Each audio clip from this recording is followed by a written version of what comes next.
podcasting from the Starr Group, home of the iconic dressable lions. This is Beyond the Known, the podcast that takes you a step beyond what you know about business. I'm your host, Paul M. Newberger, president of the Starr Group. On today's episode of Beyond the Known, our guest is Ashley Ringo Johnson, Group Benefits Consultant right here at the Starr Group. Ringo, nice to have you. Great to be here, Lee. All right. Well, you got to educate our audience here because I just cannot say your name without calling you Ringo. Where the heck did that come from? How did that start? Well, are we going all the way back? Because if we're going all the way back, it would be when you started here a week in and we're at the Christmas party. So first introduction, and all of you know Paul Newberger, hopefully, showing up at a Christmas party with your suit to explain that Christmas, bright green, candy canes all over. And it's the first real introduction I get to Paul here. And he shares a story. I don't know if you want to share it or if I do. Please. So he shares it. I was lucky to sit at a table with Paul Lee. And what we get here is he tells a story how he was named. And his dad, I think I got this right, loves the Beatles. And he said he was named after his dad's favorite Beatle. And luckily, that was Paul and not Ringo. So by the end of the night, we had a photo booth set up, fun things you could write on. And me barely knowing Paul at all, I started writing Ringo on everything. So his name was Ringo. Somewhere along the line here, he gives me a call. Just like I did at the beginning of this, he's like, "Hey, Lee, how you doing?" And I'm like, "Doing well, Lee." And so we flipped the names. So he's been Lee, and now I've been Ringo. Just like that. It's so hard. I mean, it's hard to be the president of an insurance agency.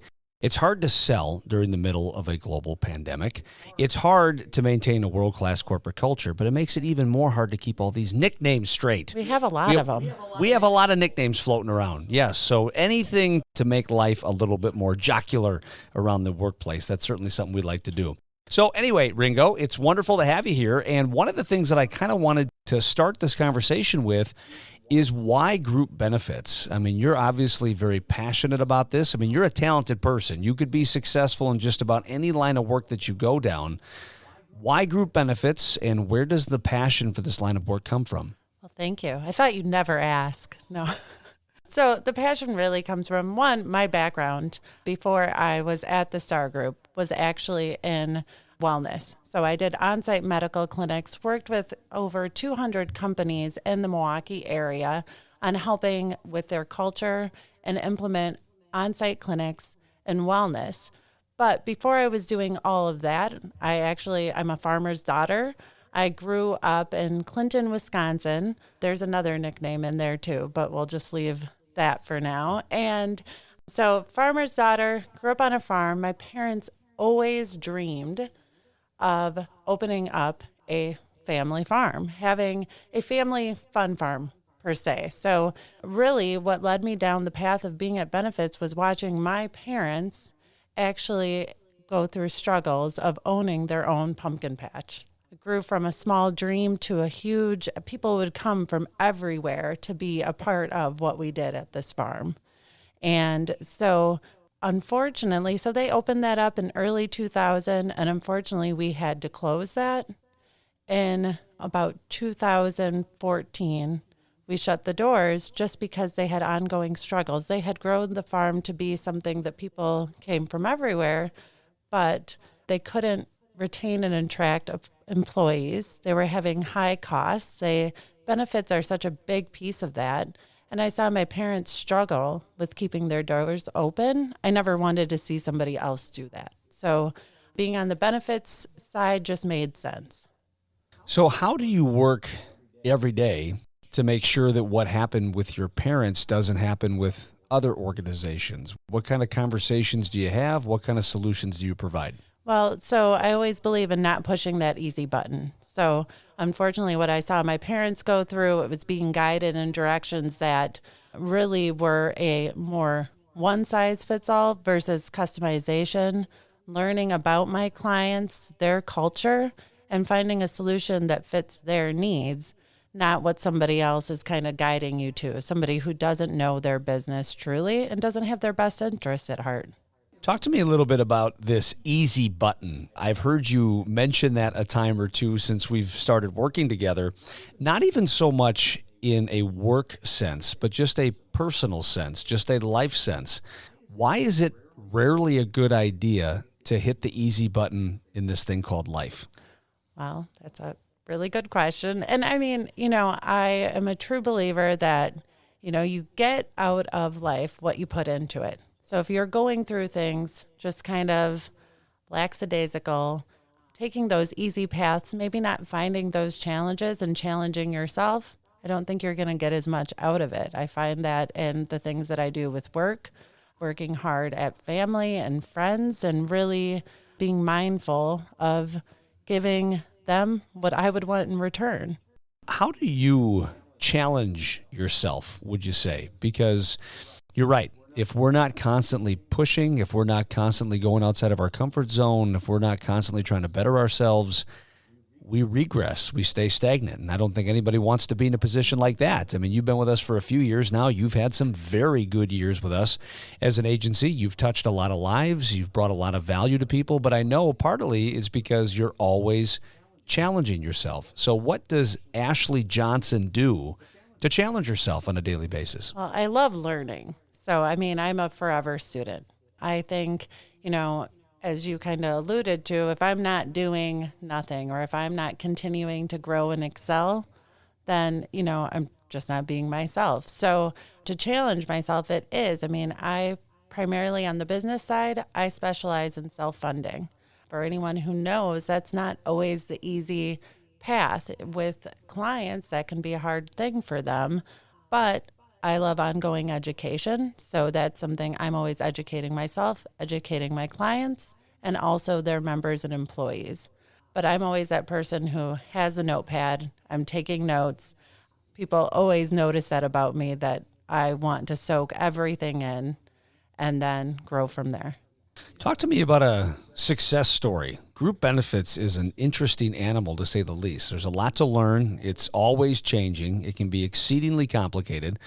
And I've been very fortunate as the president of this agency to work alongside you for a couple of years. And, there's been some misses. There's been some bad days. I don't think we're human if we don't have that. But there's also been some pretty powerful success stories. Can you walk us through an example? And again, if you don't want to give specific names, that's fine. But just a situation where you entered the picture and you were able to really leave it in a much better place than what you found.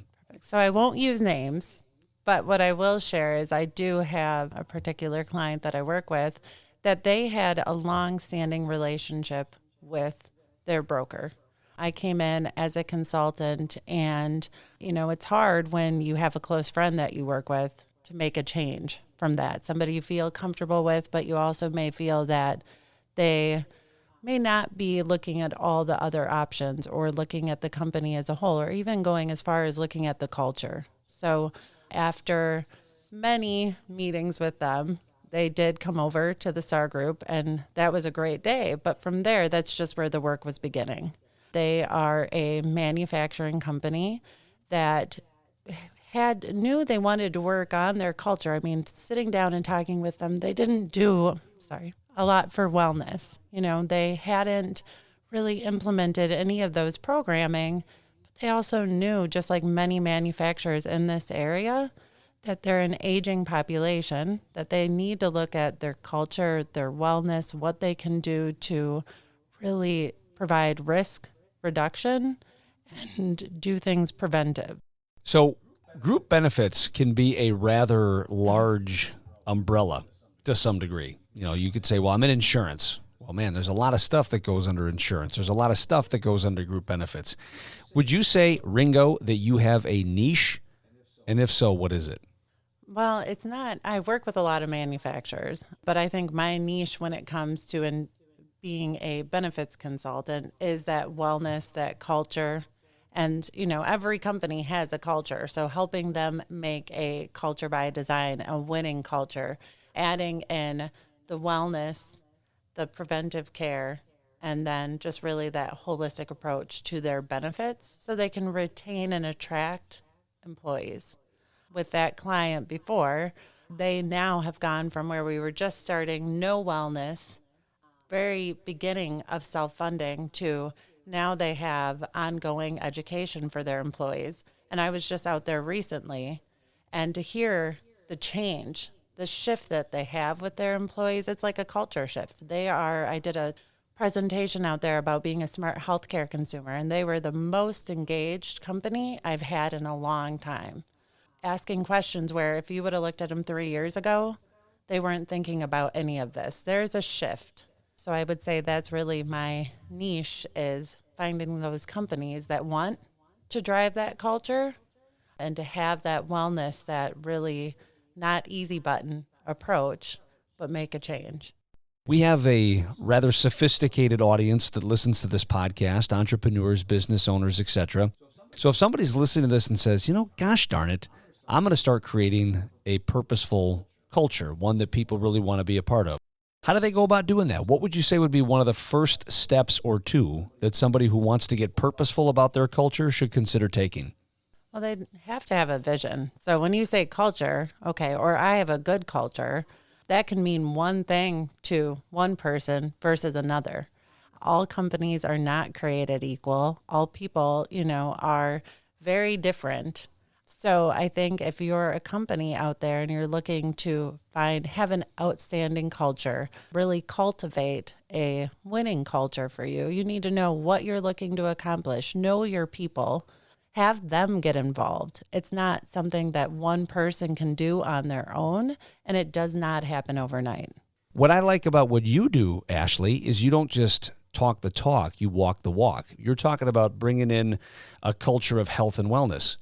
You live health and wellness. You're talking about your organizations being the best possible version of themselves.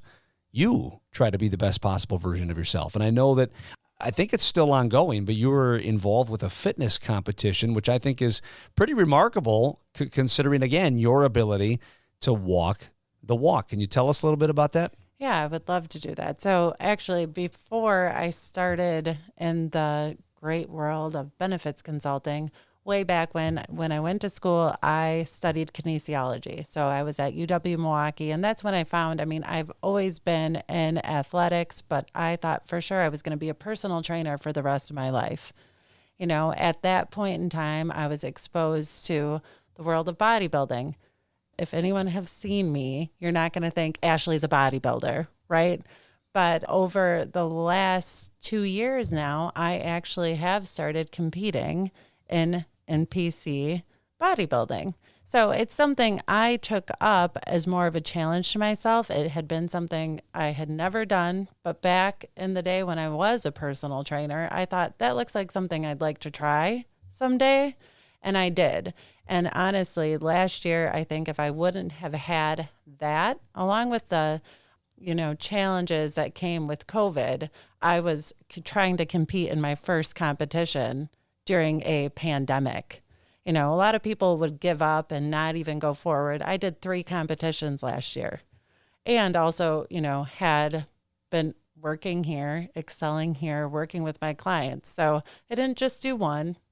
And true me, I'm just going to dive all in. And I did 3, and I plan on doing a few more this year. So what have you learned about yourself? I know it hasn't been easy. I know it's been tough. You're also a mom. You got a lot of obligations on your plate. What have you learned about yourself through this competition and in this process, and how are you a better person because of it? Well, other than being a glutton for punishment, apparently, no. No, what I've learned, challenging yourself is such a big thing. And honestly, I look back a couple of years ago, I would have never thought I would have did what I did last year, pushing myself. Wow, I'm a lot stronger than I thought I was, just in the capability of being able to push forward. And it's really helped me both, professionally, personally, and it did help me be a better mom, more present, and just better all around in the last year. Because I think, unfortunately, some people can relate to having COVID impact them. We all had it impact us in ways, but some people kind of reverted into a shell. And I don't think if I wouldn't have had these goals that I would have been able to make it through the way I did. So what advice would you give to some of the business owners or the C-suite executives that might be listening to your story? What advice would you have in terms of helping them find out what that thing is and how they can pursue something like that? Well, obviously, this isn't the first thing I tried, right? So, I mean, it is one, sitting down and really thinking about what you're passionate about, or as a business owner, what are the directions you want to go in? And you just have to, at first you don't succeed, try again, right? We've heard that ever since we were kids. So you might not get it right the first time around. You might not find that thing that drives you, but if you keep looking, you will. If you really sit and be mindful about what you want and what your goals are and what you're passionate about, you will find that track. And it takes work. Sure, were there times that I wanted to give up? Have there been times in my life that I wanted to stop? Of course, we've all had them, but just keep pushing forward. We talked earlier about how you got into insurance, and that was certainly a compelling story, one that I know very well for sure. What drives you? Where does this fuel and this fire come from? I think it's something that it was instilled by my family, right? So, when I think about what drives me, of course, it's family. I want to be successful. I want to give my son, every boost he can have in life. But when I really think about how I became who I am, how I ended up driven, it does fall back to watching my mom, my dad, we talked a little bit about the farm, but that wasn't the only job. They were both working and having that successful farm, right? So they've always been driven, and that just made me want to do that and more. I was very lucky to have a great family, great role models, and I think that just instilled that in. Plus, I'm really competitive. So, that's helpful too. I definitely can appreciate and understand that. And I know your competitive drive isn't just internally focused. Like, it's not just how can I be better? How can I do more? You also turn that competitive drive externally.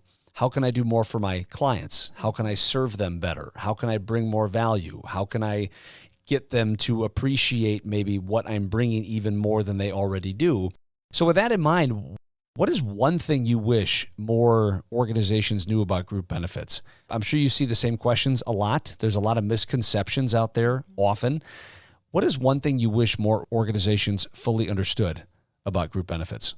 Well, I guess I would say, to them, you're not stuck. So really, people hear it in group benefits, and in healthcare, you see rising healthcare costs.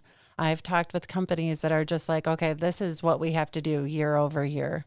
When you talk to them about insurance, and again, I'm a benefits consultant, I'm not just going in and talking to them about that, but they seem stuck. They seem like they're in this healthcare jail and there's no way out. This is how things have been done. And I would just say, you're not stuck. There are things that are already out here to help you gain control and really wrap your hands around group benefits. Because, a lot of times it's just easy to say, okay, this is how things have been done, but it doesn't mean that that's the best way to do them. So again, it always comes down to that easy button. You can explore different options. I do that with my clients all the time. I'm very passionate about it. So if you feel you're stuck, you're not. There are definitely ways that can bring you out to a place where you feel great for your employees and for yourself. So if somebody's stuck, if somebody's in a rut, if somebody feels they don't have any options and they said, you know what, that Ringo, there's something about her. Maybe she can get me unstuck. How does somebody contact you? What would they need to know? Email address, phone number to reach out to you to start a conversation like that? Yes. So they can reach me here at my email is ajohnson@starrgroup.com. And you can reach me just by calling into the number here at the Starr Group. You can reach me at 414-581-4984 as well. So let's pretend for a minute now. I want to know what the market's going to be like in the next year and beyond. I know you don't have a crystal ball, But based on what you know about group benefits and insurance, we just had an election year. I mean, there's a lot of stuff going on. What are some of your predictions for 2021 as it pertains to health insurance?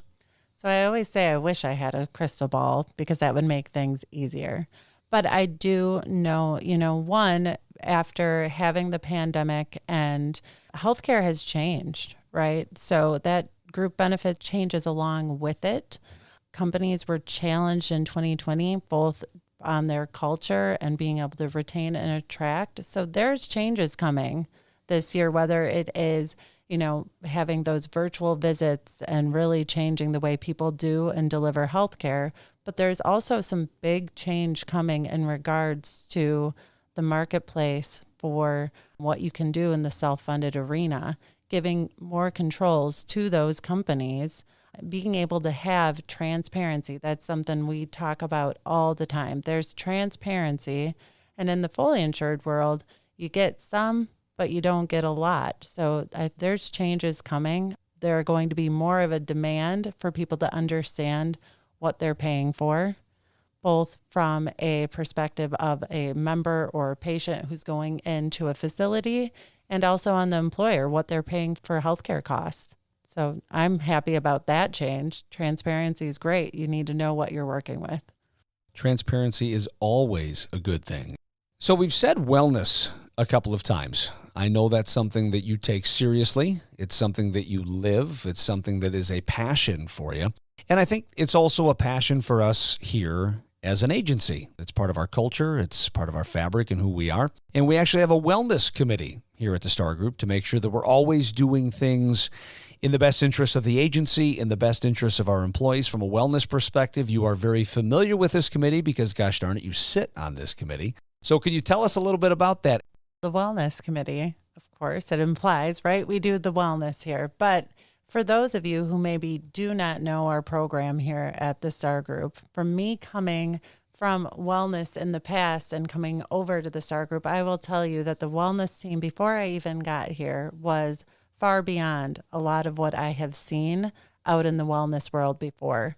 Mary Starr and the team here have really excelled in bringing wellness and resources and tools to the employees here at the Starr Group.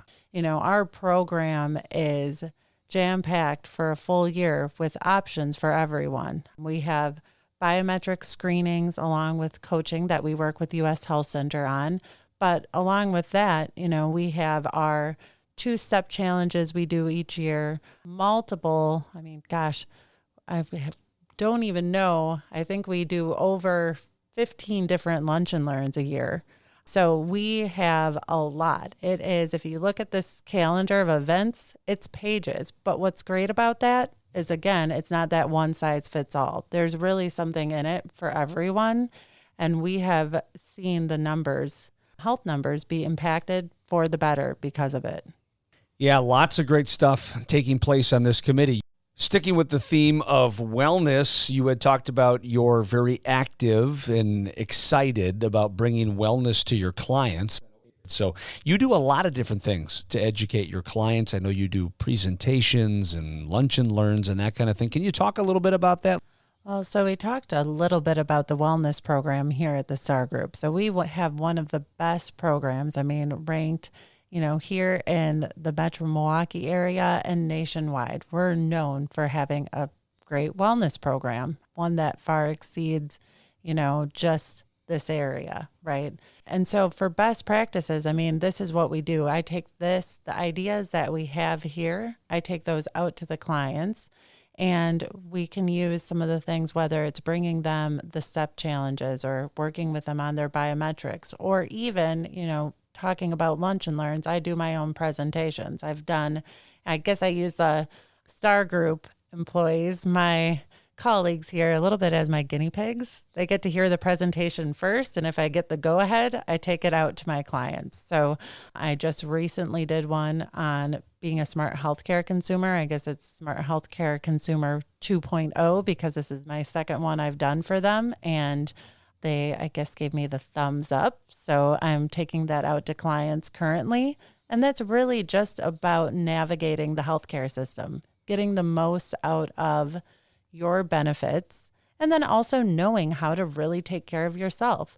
I had somebody say in a presentation the other day, I was doing Smart Healthcare Consumer, and they were talking about how they didn't feel comfortable with their doctor. Actually, sadly, they called their doctor a quack, and that's not great. But part of this presentation is shopping around, being a better consumer, finding a different doctor. We pay a lot for healthcare, so getting the most out of it. And that's a presentation I'm very passionate about. I also just did one on meal prep. Have not taken that out to any clients yet, but I think I will in the near future. And that's just based off of what I've done in the bodybuilding world. One of the final questions I'd have for you here, Ringo, is this. You hear this a lot where you'll talk to an organization, and again, I know they have to qualify. I know they have to profile a certain way. They have to have all the right stuff, as it were. But you hear this a lot. Fully insured is safer. Self-funded's a little too risky. Why are they right? Why are they wrong? So you hear that a lot. You're right. So fully insured, I mean, some companies, that's where they need to be, right? But I would say, a lot of times you hear on size, oh, I'm too small for self-funding, or there's too much risk. And, you're taking on more control. So there may be some things, and we work to educate those employers to understand how that self-funded piece works. But risk-wise, it is our job to work with you to make sure you're not taking on more risk. That is what we do as consultants. We're not going to steer you in the wrong direction. We provide you with options. And as I said, self-funded for us, that's what we live and breathe every day. We want to get our clients into being able to control their healthcare costs. And I talk about that transparency piece. If you don't have that, how can you make changes moving forward? But for some, fully insured may be the spot that they need to be. So, is there more risk with it? No. But if it isn't set up correctly, could there be? Yes. Well said. And that wasn't the only thing that you said well during the course of this podcast. It's been a very enlightening conversation. But again, Ashley Johnson, thank you so much for all that you do as a group benefits consultant here at the Starr Group. It was a pleasure to learn from you today, and it's always nice to have you on the program. Thanks for having me.